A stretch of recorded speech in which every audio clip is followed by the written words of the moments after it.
In today's episode, we're going to be talking about personal branding for dentists. Is this something that you should be focusing on?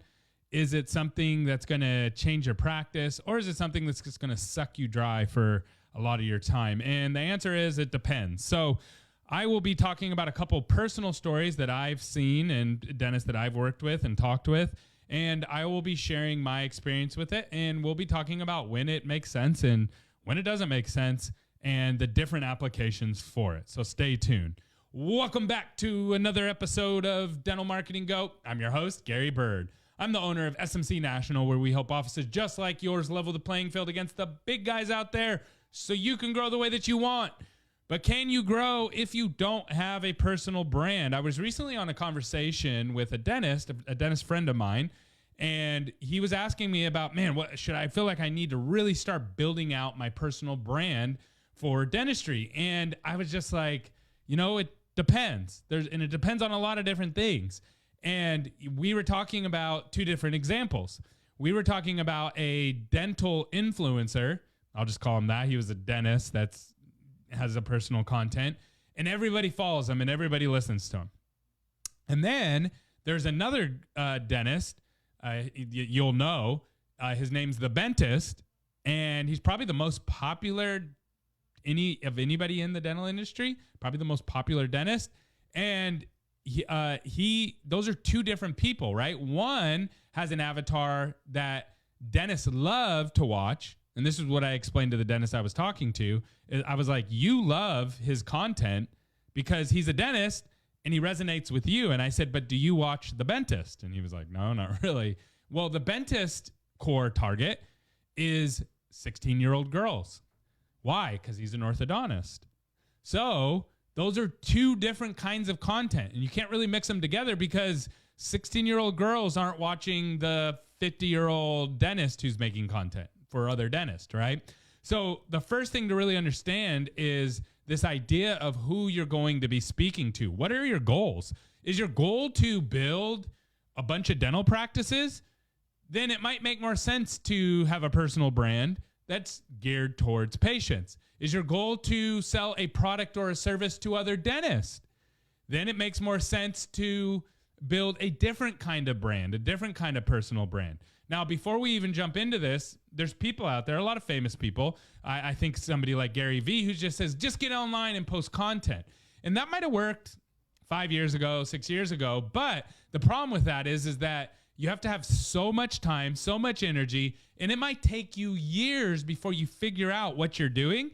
And most dentists, in my experience, just don't have the appetite to be creating content at a consistent pace constantly and constantly learning, looking, testing, and changing. Now, some do. If you actually love making content, like if you wake up and you're excited every single day to make content for years, then that's going to fit you better. But if you're like, no, I'm just trying to build like a dental organization and the content on the side, you have to really think through that, because the amount of time that you're going to spend on personal branding is going to be a lot. It's going to cost you a lot of time, money, and energy to build out your personal brand. Now, let's talk about that really quickly. I once did if you go back into my YouTube channel, SMC National, and you look way back several years, on dental marketing theory, there's Dr. Mackey. And Dr. Mackey has at the time, she had hundreds of thousands of followers on multiple platforms. So she's probably close to over 1 million followers across all of her platforms now. And she came on the show and she was great. And she had a lot of followers. And I asked her, how many new patients do you see every month? And I don't remember, but it was like 12 or it wasn't even 20, I don't think. And this was several years ago, so I don't remember exactly. But I wasn't like, oh, yeah, you're seeing 100 new patients or 50 new patients or whatever. And so I asked her, I said, why are you investing so much of your time every single day in making content and building your personal brand if you're not getting new patients from it? And she said, well, Gary, I'm building out an educational career. I plan on doing other things with it. And then it totally made sense, right? So you have to really think through that, because here's the thing. Dentistry, when you're marketing to patients, is always local. You're always going to be marketing local. You're always going to be marketing to people right around your office. And the problem with videos when you post videos, like when I make content, I have a personal brand. And when I post on my personal brand, I reach the whole nation, and the whole nation is my potential opportunity, meaning all the dentists across the United States. But what if only the dentists in my city were my potential clients? That would greatly shrink the opportunity that I had in my local market, and people in my market might not even see my videos, right? So you got to think through that. And again, it's just like television. It works better at scale. If you have 100 offices, all one brand, and you're the face of them, then yeah, you should definitely build a personal brand. But if you have one office, do you really want to spend 1-2 hours a day making content for your personal brand and learning and growing and investing thousands and thousands of dollars into it every single month? And then at the beginning, you're not going to get anything back from it. And if you put that into just regular digital marketing, what would you get back from that? It would be a lot more than what you put into your personal brand. And you'd have that time back as well. And how much is that time worth? So that's the equation that you're going to be looking at. Now, another important thing to understand after you understand the avatar, right? Are you going to try to go attract dentists? Are you attracting patients? Are you building one location? Are you building 100 locations? You want to look at, do you love it? Are you passionate about it? Because if you're not, you're probably not going to keep doing it every single day, showing up every single day. And that's what you have to do if you're really going to build your personal brand. But then the other part of it is there's a difference between making videos for yourself and videos for your corporate brand. So what do I mean? So Gary, the Gary Bird, that's my personal brand. And then SMC is my company brand. And Gary sometimes makes videos for SMC and puts them on those page. That's not my personal brand. Now, my personal brand can influence that, but that's not my personal brand. So you have to understand that is that making videos to put on your dental page, that's not building a personal brand. That's building your corporate brand. And I use that term lightly, your dental brand, whatever you want to call it.